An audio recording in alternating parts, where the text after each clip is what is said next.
Hey everyone good morning. आज हमारे গ্যাংটক ট্রিপের থার্ড ডে। তো চলো ফটাফট রেডি হয়ে বেরোতে হবে। জায়গাটা দেখে আশা করি অনেকেই চিনতে পারছো। হ্যাঁ, এমজি মার্কের পাশেই ছিল আমাদের hotel, just 5 minute walking distance. তো বেরিয়েও পড়েছি আর অনেকটা পথ চলেও এসেছি। বেরোনোর সময় এতটা তাড়াহুড়ো ছিল প্রত্যেকটা দিনই, তোমাদের আর কি বলবো। আর ব্রেকফাস্টে আমরা রাস্তায় সেরেছিলাম। ফার্স্টেই নিয়েছিলাম ম্যাগি, আর পাহাড়ে এসে ম্যাগি দেন মোমোস খাওয়ার মজাটাই কিন্তু অন্যরকম। তারপর সবার ডিম টোস্ট খাওয়া দেখে আমারও ডিম টোস্ট খাওয়ার ইচ্ছা হলো।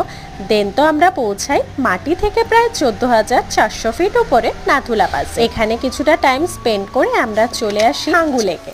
নাথুলা পাস যাওয়ার পথেই এই ছাঙ্গু লেক পড়ে, তবে ড্রাইভার আঙ্কেল আমাদের সোজা নিয়ে গেছিলেন নাথুলা পাসে। ফেরার পথে আমরা দাঁড়াই ছাঙ্গু লেকে, আর ভীষণ মজাও করি আমরা প্রত্যেকে। সব শেষে তো আহান আর ঈশান ইয়াকের পিঠে উঠে ঈশান প্রথম দিকে একটু ভয় পেলেও শেষের দিকে বেশ মজা পেয়েছে। চলো আজকের মতো টাটা।